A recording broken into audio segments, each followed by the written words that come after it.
Okay. on television. All right. I'm sitting here with Chip Oxendine, one of the students out here at RideSmart.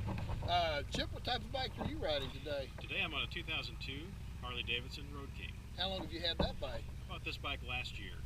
Okay. What have you ridden before? What else do you own? I also own a 2010 Honda Goldwing. I've ridden Harley Davidson Fat Boys, Dyna Y Glides, and I used to road race sport bikes. Wow. So how many years of riding experience total would you have? About 28. Okay, on a variety of different bikes. Yes. Okay. Which one, I noticed that you brought this one to the class today. Is this the only one that you've ridden at RideSmart? No, actually I began training with RideSmart with the 2010 Honda Goldwing, and at the recommendation of the instructors here, I went ahead and picked this one up for competition purposes. So you are interested in taking the knowledge that you've learned out here and applying it toward competing in civilian rodeos? Most definitely. Okay. What brought you to RideSmart? Advanced training. Advanced training. I've been through a variety of training courses in the past in several different cities, and the difficulty that I had was in finding an advanced training course that would take it above the civilian level.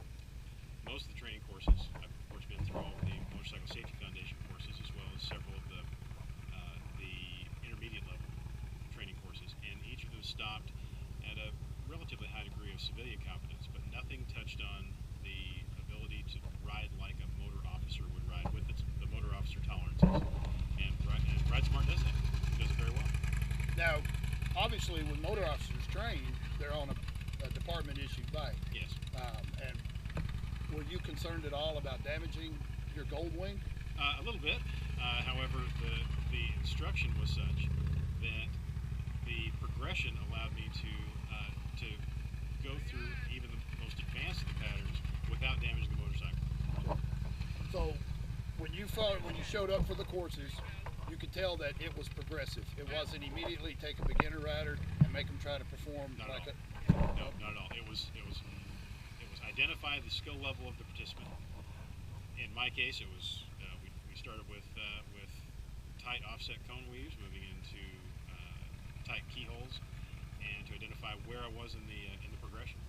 And then from there, additional more advanced patterns were introduced on a very staged basis, so that I was able to understand exactly how to ride what line and exactly how to get the bike through the patterns and do so competently, but not above the level of skill that I was developing at the time.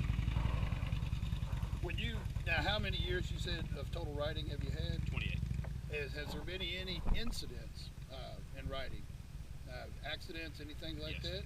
Okay. I don't think you can ride for any significant length of time without having something go on. I've been rear-ended a few times, and on occasion have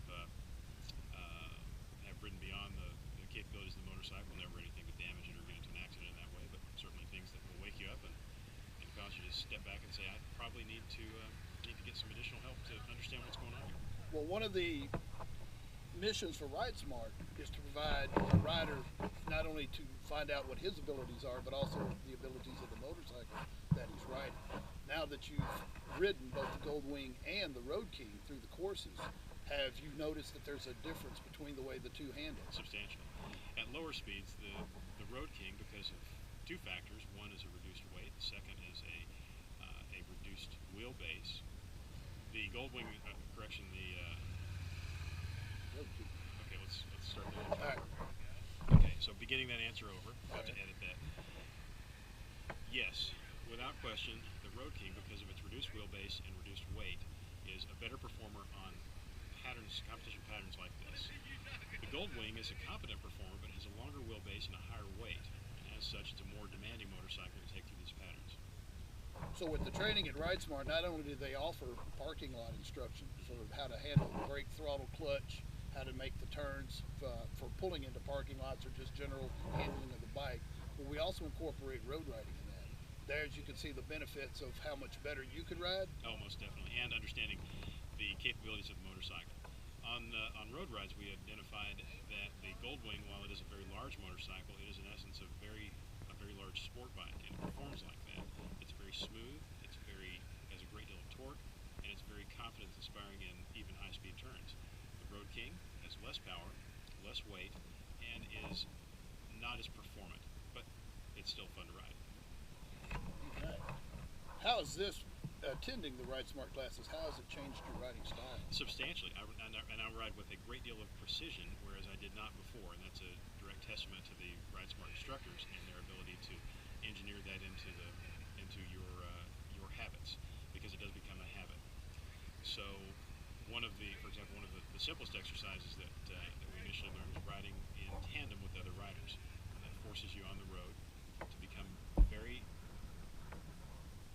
attentive to exactly what line you're riding on the road, because you have less than half the amount of space to do it in, and you're riding within a few inches of another rider. That exercise alone will raise the precision level of your riding substantially on the road. Well, by doing that, did you find that it was more comfortable or more stressful riding? Most definitely more comfortable. And Naturally, there was an adjustment period. Initially you're paying a lot of attention to doing it afterwards. After that adjustment period, it's a much different experience. It's much more comfortable to ride side by side. It's much safer, and it's a much more pleasant experience. So you ride solo, or do you attend group rides? I attend group rides and ride solo. And so now that when you're in a larger group, do you have a particular front to the back? I ain't gonna ask that, so we'll delete that one out. When you're attending the group rides, do you find that watching other riders, does that make you feel more confident or less confident the larger the group? It makes me feel more confident because I now don't have to pay nearly as much attention to my own riding as I have learned through the courses to master those particular skills. So now I can pay attention to the ride itself, to the strategy of the ride, to make sure the group stays where it needs to be, make sure it stays together, make sure the routes are properly chosen, and to provide a level of structure for other riders that I wasn't able to do before. Fantastic. So, how many classes of RideSmart have you attended? I have lost count of the number. They're progressive in nature, so each class I learn a different set of skills, and they are tailored to the skill level of the participant. So I lost count at about 8 or so, and so I've kept right on going. So the riding is like any other skill. It requires practice to maintain proficiency, but you can have the knowledge, but without applying that knowledge, it is a perishable skill. Yes, it is. Okay. So, has it changed your riding to where it would be to where you would recommend somebody else attending the RideSmart? Without question. I think that it is an absolutely required set of skills to be safe on the road. All right. We appreciate you.